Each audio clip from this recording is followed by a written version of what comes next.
الحمد لله رب العالمين والصلاة والسلام على رسوله الكريم وعلى آله وصحبه وأزواجه وذرياته ومن تبعهم بإحسان إلى يوم الدين.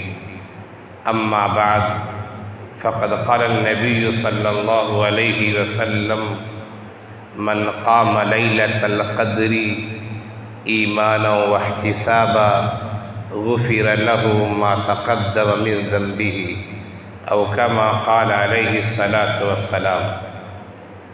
میرے عزیز طلبہ اور دینی بھائیوں، ہم اور آپ رمضان کے آخری عشرے میں ہیں، اور آخری عشرے کے بھی چند ایام گزر چکے ہیں۔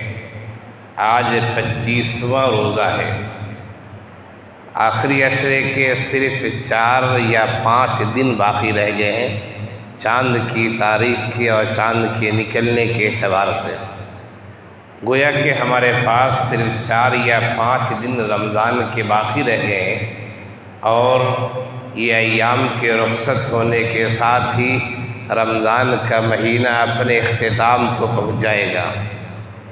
ان 4-5 دنوں کی ہمیں قدر کرنی چاہیے۔ قدر اس لحاظ سے کرنی چاہیے کہ رمضان کا مبارک مہینہ ہم سے رخصت ہو رہا ہے، جا رہا ہے۔ اللہ تعالیٰ نے اس رمضان میں ہمیں اور آپ کو زندہ رکھا۔ آئندہ سال پتہ نہیں ہم میں سے کون زندہ رہے گا اور کون زندہ نہیں رہے گا۔ اس لیے ہمیں اللہ تعالیٰ کا شکر ادا کرنا چاہیے، اور جہاں تک ہو سکے ہمیں رمضان کی قدر کی کوشش کرنی چاہیے۔ دوسری بات یہ ہے کہ اللہ تعالیٰ نے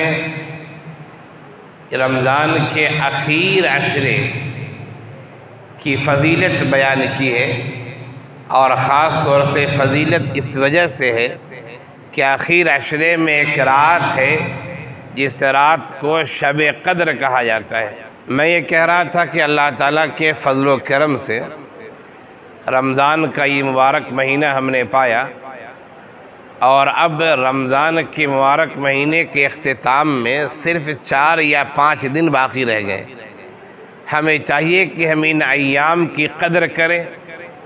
قدر کیوں کریں؟ سب سے پہلی وجہ تو یہ کہ اللہ تعالیٰ نے ہمیں رمضان جیسا مبارک مہینہ دیا، عبادت کی توفیق دی، روزہ رکھنے کی توفیق دی، تراویح کے اہتمام کی توفیق دی۔ آئندہ رمضان میں ہم میں سے کون زندہ رہے گا، کون زندہ نہیں رہے گا، وہ ہمیں اور آپ کو معلوم نہیں ہے۔ تو جو نعمت ہمیں اس رمضان میں ملی ہے یا رمضان کی شکل میں ملی ہے، 4-5 ایام باقی رہ گئے، ہمیں اس کی قدر کرنی چاہیے۔ دوسری بات یہ ہے کہ رمضان کے ان ایام کی جو باقی رہ گئے قدر کرنی چاہیے، اس لیے کہ اللہ کے رسول صلی اللہ علیہ وسلم رمضان کے اخیر عشرے میں عبادت بہت زیادہ کیا کرتے تھے۔ حضرت عائشہ رضی اللہ عنہ فرماتی ہیں اللہ کے رسول صلی اللہ علیہ وسلم کے بارے میں کہ یجتہد فی العشر الاواخر ما لا یجتہد فی غیرہ۔ آپ صلی اللہ علیہ وسلم رمضان کے آخر میں اتنی عبادت کرتے تھے، کثرت سے عبادت کرتے تھے آخر عشرے میں، کہ آپ دوسرے مہینوں میں ایسی عبادت نہیں کرتے تھے۔ کیا یہ کہا جائے کہ دوسرے ایام میں اتنی عبادت نہیں کرتے تھے؟ اس لیے بھی ہمیں ان باقی ایام کی قدر کرنی چاہیے۔ اور تیسری وجہ یہ بھی ہے کہ جو ایام باقی رہ گئے ہیں ان میں 2 طاق راتیں ہیں۔ ایک طاق رات 27 کی ہوگی، اور ایک طاق رات جو ہے وہ 29 کی ہوگی۔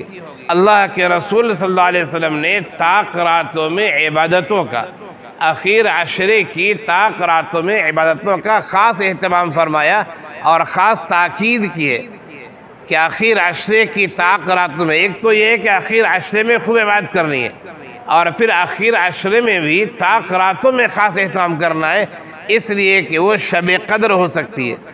اور شب قدر کے بارے میں اللہ تعالیٰ کا ارشاد گرامی ہے اِنَّا أَنزَلْنَاهُ فِي لَيْلَةِ الْقَدْرِ وَمَا أَدْرَاكَ مَا لَيْلَةُ الْقَدْرِ لَيْلَةُ الْقَدْرِ خَيْرٌ مِّنَ أَلْفِ شَهْرٍ، کہ ہم نے قرآن کریم کو شب قدر میں نازل کیا ہے، اور تم کیا جانو شب قدر کیا چیز ہے؟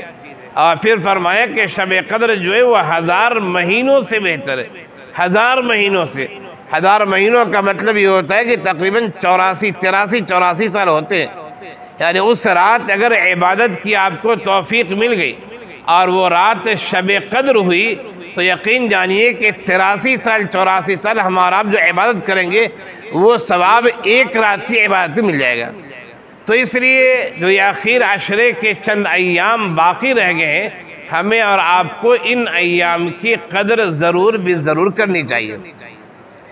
دوسری بات یہ کہنی ہے کہ آخر عشرے میں ہمارے سماج میں ہمارے مسلمان بھائی اور خاص طور سے جس شہر میں ہم لوگ رہتے ہیں حیدرآباد، وہاں خواتین کثرت سے آخر عشرے میں مارکیٹنگ زیادہ کرتی ہیں۔ یعنی دکانوں میں دیکھیے بھیڑ لگی رہتی ہے، عورتوں کی رش رہتی ہے، بہت ساری جگہوں پہ مردوں کی رش رہتی ہے، رات بھر دکانیں کھلی رہتی ہے۔ اب دیکھیے رات بھر مرد حضرات یا عورتیں جب مارکیٹ میں رہیں گے تو آخر وہ عبادت کب کریں گے؟ کتنے لوگ ایسے ہیں جو مغرب بعد نکل جاتے ہیں، عشاء کی نماز بھی نہیں پڑھتے، تراویح بھی نہیں پڑھتے ہو، اور شاپنگ میں پوری رات گزار دیتے ہیں۔ یہ رمضان کی ناقدری ہے، اور یہ سمجھیے کہ نیکی کو کھو دینا ہے، نیکی کو چھوڑنا ہے۔ اور ایک لحاظ سے اگر کہا جائے کہ بہت سارے لوگوں کی حرکتیں رمضان میں ایسی ہوتی ہیں جس سے ایسا لگتا ہے کہ وہ گناہ کا اعلان کر رہے ہیں اور کھلا گناہ کرتے ہیں۔ بہت سارے لوگوں کی ایسی حرکتیں ہوتی ہیں۔ تو یہ بہت بڑی کوتاہی ہے جو ہمارے سماج کی، اس کوتاہی سے بچنے کی ضرورت ہے۔ آپ کو مارکیٹنگ کرنی ہے، ایسے وقت میں نکلیں کہ مختصر سے مختصر وقت میں آپ مارکیٹنگ کر کے آ جائیں۔ کوشش یہ رہے کہ شعبان میں مارکیٹنگ کر لیں۔ خود میرا معمول ہے، چند سالوں سے میرا خود معمول ہے کہ رمضان کے چاند نکلنے سے پہلے میں اپنی اور اپنے بال بچوں کی مارکیٹنگ شعبان کے آخر میں کر لیتا ہوں۔ اللہ ایک اکا دکا چیز کوئی باقی رہتی ہے تو کبھی جا کر خرید لیا۔ تو ہمیں کوشش کرنی چاہیے کہ رمضان میں ہم جو وقت کو ضائع کرتے ہیں، خاص طور سے ہماری مسلم خواتین جو ضائع کرتی ہیں، اس کو ضیاع سے بچانا چاہیے، ضائع کرنے سے بچانا چاہیے، اور وقت کی قدر کر کے عبادت کرنی چاہیے۔ ایک تیسری بات یہ کہنی ہے کہ بہت سارے جگہوں میں دیکھتے ہوں گے کہ رمضان کا جو آخری جمعہ ہوتا ہے اس کو الوداع یا رمضان کہنا وہ ضروری سمجھتے ہیں۔ ابھی کل ہی ایک آدمی نے فون کیا مجھے اور میسج کیا اور پوچھا کہ مولانا ہمارے یہاں کچھ لوگوں کا اصرار ہے کہ الوداع یا شہر رمضان یہ خطبے میں کہنا ضروری ہے، نہیں کہیں گے تو ہنگامہ ہو جائے گا۔ تو یہ بھی ہمارے سماج کی ایک جہالت سے یاد رکھیے۔ اور جمعہ کو الوداعی جمعہ کے نام سے دھوم دھام سے لوگ مناتے ہیں۔ بہت سارے شہروں میں نے دیکھا ہے، اور اس شہر میں بھی اور لکھنؤ میں میں نے خاص طور سے دیکھا ہے کہ جس طرح عید کے لیے نیا جوڑا لوگ بنواتے ہیں، اس طرح جمعۃ الوداع کے لیے یعنی رمضان کے آخری جمعہ کے لیے بھی نیا جوڑا بنواتے ہیں۔ نئے جوڑے کیوں دو جوڑے بنوا رہے ہیں؟ کہہ رہے ایک جو ہے الوداعی جمعہ کے لیے، جمعۃ الوداع کے لیے۔ یہ جمعۃ الوداع کا تصور کو اسلام میں نہیں یاد رکھیے۔ ہاں لغوی اعتبار سے اس کی صحیح کہا جا سکتا ہے، لغت کے اعتبار سے، لیکن ہم نے اتنا اہتمام کیا ہے گویا کہ اسے کہ عید بنا دیا ہے۔ صحابہ کرام کے دور میں، نبی کے دور میں، تابعین کے دور میں کسی زمانے میں یہ حیثیت نہیں رہی ہے۔ جس طرح رمضان کے عام جمعہ ہوتے اسی طرح آخری جمعہ بھی ہے، اس میں الوداع کی کوئی بات نہیں ہے اور خوش منانے کی کوئی بات نہیں، بلکہ رونا چاہیے۔ رمضان کے آخری جمعے میں اگر آپ کو خوش ہونا ہے تو خوشی کی بجائے رونا چاہیے کہ اتنا مبارک مہینہ ہم سے رخصت ہو رہا ہے، پتہ نہ آئندہ یہ مبارک موقع ملے گا یا نہیں ملے گا۔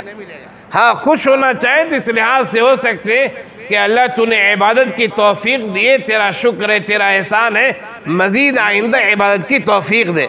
لیکن عید کی طرح خوشی منانا اور خطبے میں الوداع یا شہر رمضان کہنا لازم سمجھنا، اور اگر خطیب صاحب نہ کہیں، امام صاحب نہ کہیں تو محلے کے لوگوں کا جھگڑنا شروع کر دینا، یہ سب انتہائی جہالت کی بات ہے، نادانی کی بات ہے، کم علمی کی بات ہے، شریعت سے ناواقفیت کی بات ہے۔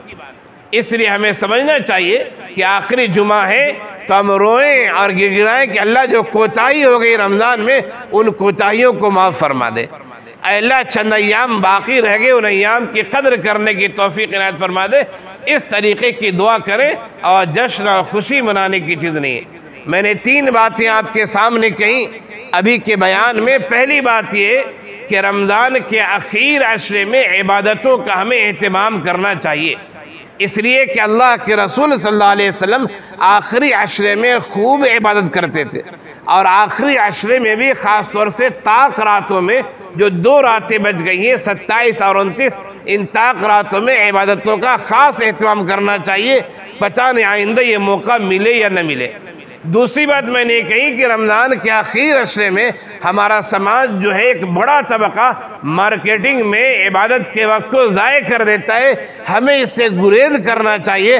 مارکیٹ جانا یہ تو کم سے کم وقت کو استعمال کرے، واپس چلے آئیں۔ اور تیسری بات میں نے یہ کہی آپ کے سامنے کہ الوداعی جمعۃ الوداع جو کہتے ہیں، اور الوداع یا شہر رمضان کہتے ہیں، اور اس کو بس اوقات لوگ لازم سمجھتے ہیں کہنا۔ لازم اگر سمجھیں گے تب تو یہ بدعت ہو جائے گی، تب تو یہ ناجائز ہو جائے گا اور کہنے میں شدید قباحت ہو جائے گی۔ لیکن لازم نہ سمجھے پھر بھی کہنے کی ضرورت نہیں ہے، اس لیے کہ صحابہ کرام کے زمانے میں، تابعین کے زمانے میں خطبے میں یہ باتیں نہیں کہی جاتی تھی، اس لیے ہمیں اور آپ کو کہنے کی کوئی ضرورت نہیں ہے۔ جو باتیں کہی گئی اللہ تعالی ہم سب کو عمل کی توفیق عنایت فرمائے۔ وآخر دعوانا ان الحمد للہ رب العالمین۔